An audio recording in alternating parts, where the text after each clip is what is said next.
Alright, so today what I'm going to do is I'm going to teach you how to do the reading passage.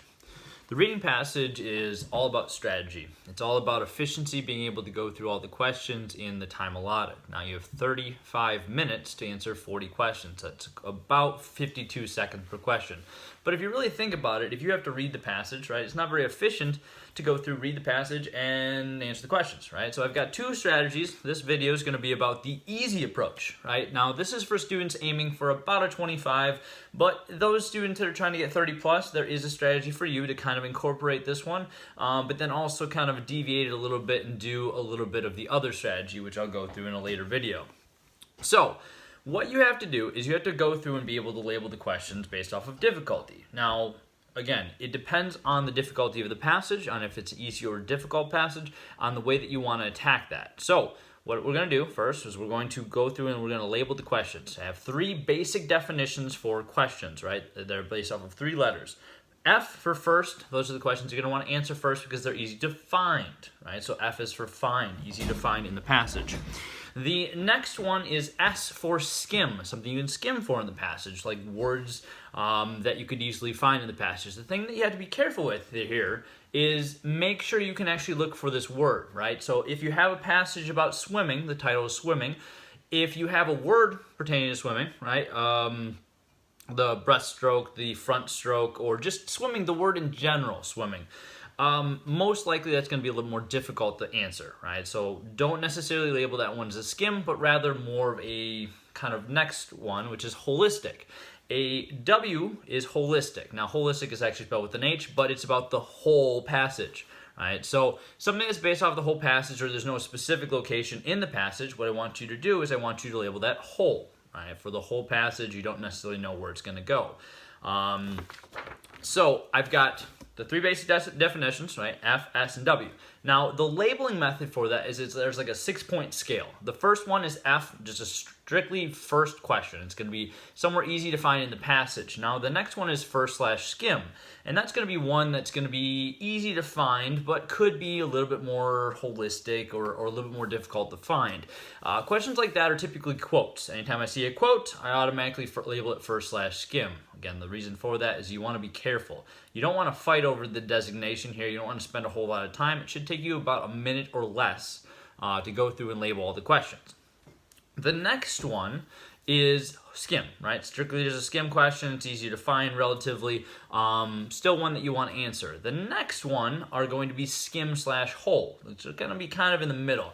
Those are usually the ones where I want you to be careful with because skim/whole can actually be much more difficult than you might think it would be. So just be careful. And then the last one are wholes. Wholes questions are the ones that I want you to try to avoid on test day. If you find them while going through the passage, sure, give it a chance, but don't spend a lot of time there. Again, you have 52 seconds per question. Identify, could you answer this question in 52 seconds? Most of the time, you probably can't, right? So just be careful. Come back to this question if you need to. These are your basic labels. First/skim, skim, skim/whole, whole, and whole/first is the last one, which is going to be a holistic question, but an easier whole question that usually you should be able to get by the time you move on to the next question. Now, what I'll do is I'll go through and show you what I mean, right? So, prose fiction is usually the hardest passage. This specific passage is going to be social science. Let's go through and label it together. All right, so as it is used in line 3, the phrase "the rougher fringes" most nearly means the same as which of the following phrases? Right? Now, this one mentions a specific line number, which makes it first to some degree.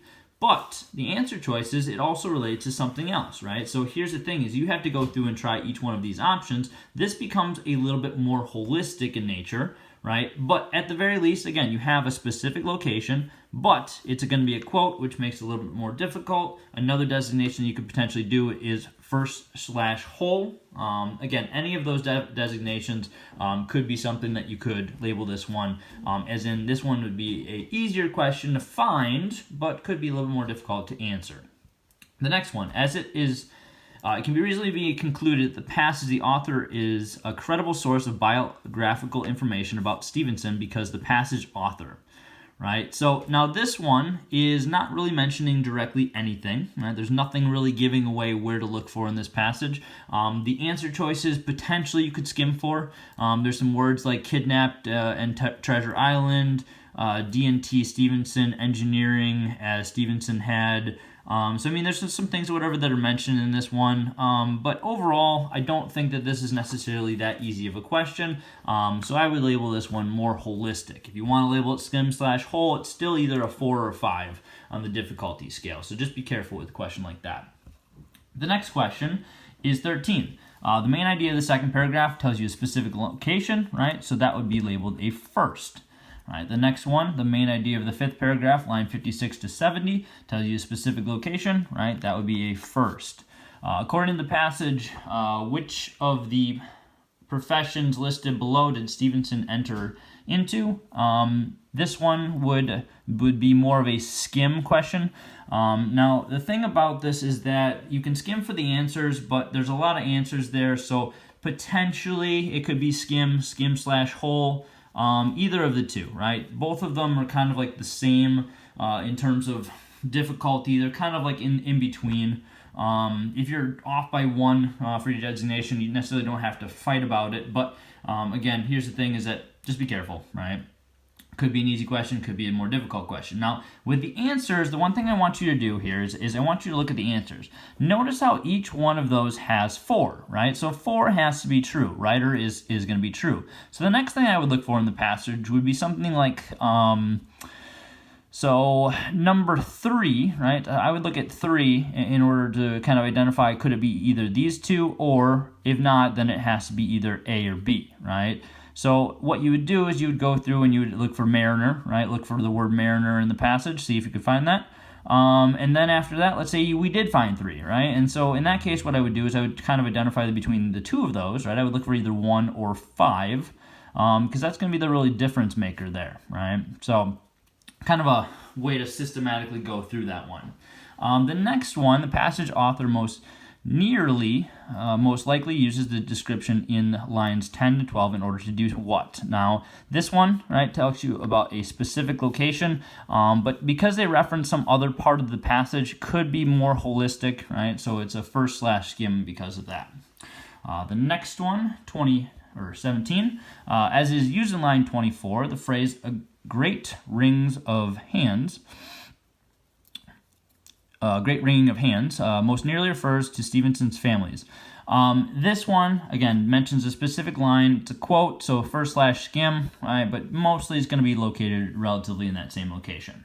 18, as it is most reasonably be inferred, right, reasonably inferred, inference questions scare me. I automatically label those more difficult than normal. Inferred from the passage that as a traveler, Stevenson blank, right? So this one you could potentially look for traveler, but the biggest thing here is that this is going to be very holistic.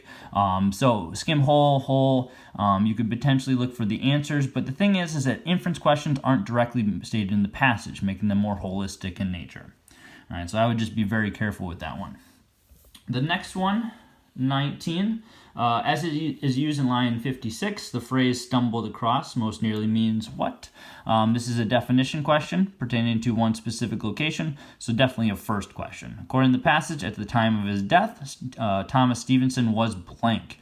Now, this one says according to the passage, which means it's stated in the passage. All right, so something to look for in there too, that is stated in the passage, and then we just have to find out approximately where it's going to be located. Now, in this one, it's not going to maybe be as easy to solve for, but you can still look for death. You can still look for things, whatever that could be mentioned, you could find for those in the passage. Making this one a skim/whole.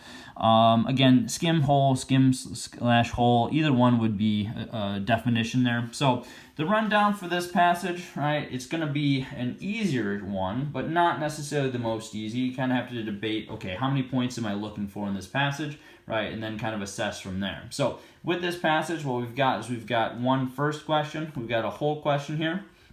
All right, we've got 2 more first questions, a skimmable question, first/skim, first/skim, whole, first, skim, skim, whole. So within this passage, there's about 3 questions probably that are going to be a little more difficult. I'll say one of the 2 here are going to be difficult to solve for, and then from there we can kind of assess what else we want to do. So with a passage like this, you have about, we'll say, 7 questions, 7 questions that are easier, and we've got 3 questions that are going to be hard. Now, depending on what you're trying to do, right, if you're trying to get a 25, 7 easy questions is all you really need to answer, right? So if you go through this passage, label it, go through and skim for those answers, you're going to be able to get those. Now, your goal is to spend about 7 minutes answering 7 questions.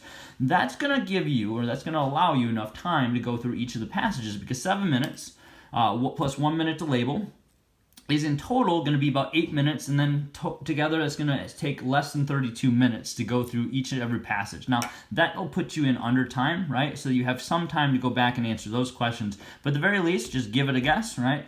Guess on test day. You get some points there, but then you'll spend most of the time on your easy questions. On average, it's going to be about somewhere between 25 to 35 easy questions.